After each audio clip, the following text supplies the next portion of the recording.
tudo bom? Você já parou para pensar que o Japão tem um paradoxo muito interessante?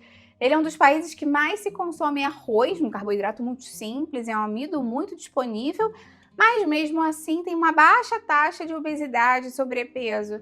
Hoje eu vou te falar aqui 4 alimentos que são tradicionais na culinária japonesa, mas super fáceis de a gente acrescentar na nossa rotina do dia a dia também e que podem ajudar bastante nessa questão do controle do peso, na própria questão intestinal. Você vai amar esse vídeo, fica até o final que você não vai querer perder. Antes de começar, eu quero te perguntar se você está em processo de emagrecimento, se você gostaria de perder alguns quilinhos, quantos?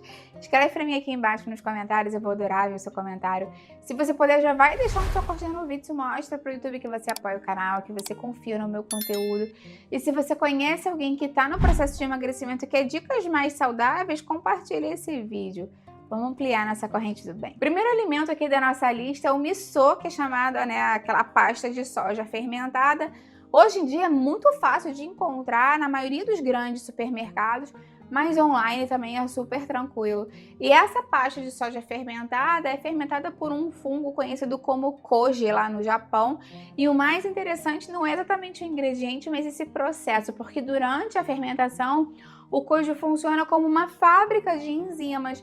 Ele tem proteases que quebram as proteínas e tem amilases que quebram os carboidratos parcialmente.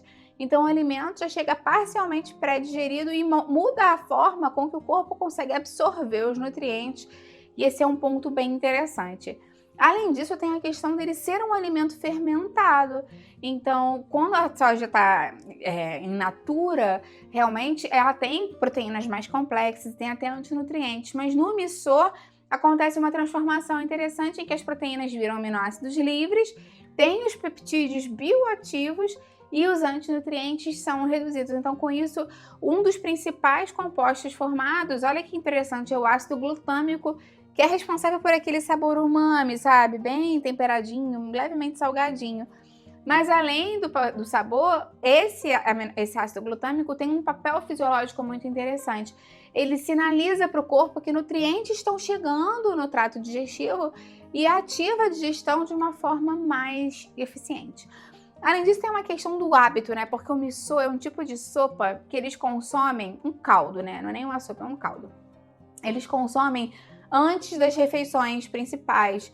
E essas refeições principais podem até ser mesmo o café da manhã, né? Eles têm um café da manhã bem diferente do nosso. Então, muitas vezes ele aparece como o primeiro alimento do dia ou o alimento que vem antes da refeição principal. E isso muda muito a fisiologia de resposta do corpo, né? Porque quando você abre a refeição com um líquido quente, rico em aminoácidos, o seu estômago acaba sendo ativado, o nervo vago começa a receber um sinal de saciedade e a velocidade da refeição diminui. Então, isso reduz automaticamente o excesso alimentar. Por isso que o japonês tende a comer menos do prato principal do que as pessoas que vivem no Ocidente. Além desse efeito da saciedade, o miso também tem um papel muito importante no intestino. Não só por ser probiótico, ele também entrega um ambiente fermentado bem completo. Além de micro-organismos, ele fornece metabólitos de fermentação que ajudam a reequilibrar a microbiota. E quando essas substâncias chegam no intestino, estimulam a produção de butirato, que é um ácido graxo de cadeia curta que tem efeitos muito importantes para o nosso intestino. Melhora a sensibilidade à insulina, reduz a inflamação e favorece a barreira intestinal. Além disso, a gente já sabe que o butirato estimula o GLP-1, que é o mesmo hormônio que o nosso próprio corpo produz, mas que está presente nessas canetas emagrecedoras tão faladas hoje em dia. Relembrando para você que o miso é um alimento fermentado, se de fato você não conseguir encontrar aí na sua rotina do dia a dia, outros alimentos fermentados são importantes também para a nossa saúde e podem melhorar a função intestinal, como o kefir, o iogurte caseiro, os fermentados, repolho, maçã, aveia. Eu tenho vídeos aqui no canal ensinando como preparar fermentados caseiros e vou deixar aqui embaixo na descrição para você. Se você tá gostando do vídeo e quer mais ajuda no seu processo de emagrecimento, lembra de dar uma olhada aqui embaixo na descrição no link para o meu desafio de 10 dias.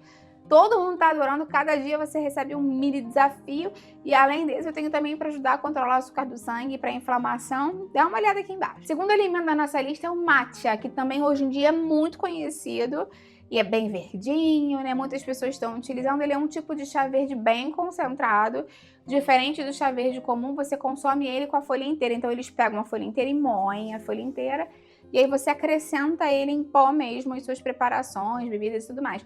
Então isso acaba tendo maior concentração de compostos bioativos, como as epigalocatequinas, né, as catequinas de uma maneira mais ampla, e cafeína também em dose moderada. Então, essa epigalocatequina galato, que está presente em grande quantidade no matcha, aumenta a oxidação de gordura, melhora a sensibilidade à insulina e reduz a inflamação. E como é combinada com a cafeína também, potencializa o gasto energético, mas sem aquele pico agressivo de estimulantes fortes como café, por exemplo. Então você tem uma energia mais estável e um melhor uso da gordura corporal. Agora, muitas pessoas acham que os japoneses tomam matcha todos os dias, mas isso não é verdade. O matcha é tradicional, mas não é uma bebida diária. O que a bebida diária deles é o chá verde comum mesmo, ou até o chá de cevada, então guarda isso que eu vou falar para você depois. O matcha aparece mais em momentos específicos, contextos tradicionais, ou sim utilizado como uma bebida funcional mais leve, sem aquela pressão, sabe, de fitness e tudo mais. Eles têm um contexto mais milenar, assim, com o uso do matcha. O consumo tradicional é feito com uma colher pequena na água quente e batido com um batedor de bambu, que gera uma bebida sem açúcar, não tem leite, não tem adoçante, então é completamente diferente dessa cafeteria chique gourmet que vende um matcha aí perto da sua cidade, como se fosse uma coisa muito japonesa. Não, eles nem consomem laticínios e nem consomem açúcar no matcha, só para você saber normalmente. Outro alimento que os japoneses consomem, e aí sim, diariamente, e às vezes muitas vezes por dia, são os peixes gordos de águas profundas. Atum, salmão, cavala, sardinha, e é um dos pilares da alimentação dos japoneses. Eles são muito ricos em ômega 3 e isso muda muito o ambiente metabólico, porque a gordura abdominal não é passiva, ela libera substância inflamatória, né? A gente sabe que essas substâncias aumentam a resistência à insulina, dificultam a queima de gordura, e o ômega 3 atua como um regulador, diminuindo a inflamação, melhorando a função das células e até mesmo aumentando a eficiência da mitocôndria, ou seja, a capacidade da própria célula de queimar gordura. Então, quando as pessoas consomem diariamente o matcha, os peixes gordos, conseguem ter uma maior ativação da gordura marrom. Eu até fiz um vídeo recentemente sobre isso, mostrando como tem um tipo diferente de gordura que funciona como se fosse um forno metabólico do nosso organismo, estimulando mesmo a queima de gordura que estava armazenada. E os japoneses, em média, têm maior atividade de gordura marrom do que as pessoas do Ocidente. Isso é um dado bem interessante. Então eles consomem isso basicamente todos os dias, né? A gente sabe que a base da comida dos japoneses é o peixe mesmo. Então isso pode aumentar a termogênese, reduzir a inflamação e melhorar a função mitocondrial, além de ser uma proteína ultra nobre, ajudar também a regularizar o índice glicêmico da refeição, porque tem a proteína e a gordura boa. Então acaba sendo uma ótima forma de você acrescentar um pouco dessa tradição milenar no seu dia a dia. Ah, Patrícia, mas eu não consigo comer salmão todo dia que tá caro. Tá caro mesmo, esses peixes gordos são mais caros, até porque a pesca deles, né, é mais diferenciada, enfim, são peixes nobres. O que você pode fazer pro seu dia a dia é utilizar os enlatados em água e sal. O próprio salmão, né, às vezes tem, mas atum, a sardinha. E eu digo para você utilizar em água e sal porque vai ter menos acréscimo de calorias e menos proporção diferenciada das gorduras, porque quando você pega esse peixe que é rico em gordura boa, ômega 3, e bota um óleo ali para ficar em conserva, você muda essa proporção de gorduras saudáveis. Então, a ideia não é essa, a ideia realmente é que a gente consiga acrescentar no dia a dia, pelo menos 2 vezes por semana é uma boa média. Lembra que eu te falei que além do chá verde, uma das bebidas que os japoneses consomem quase diariamente é o chá de cevada? Então, a cevada é uma das outras bases da alimentação dos japoneses, não só em forma de chá, mas eles acrescentam no arroz também, muitas pessoas não sabem disso.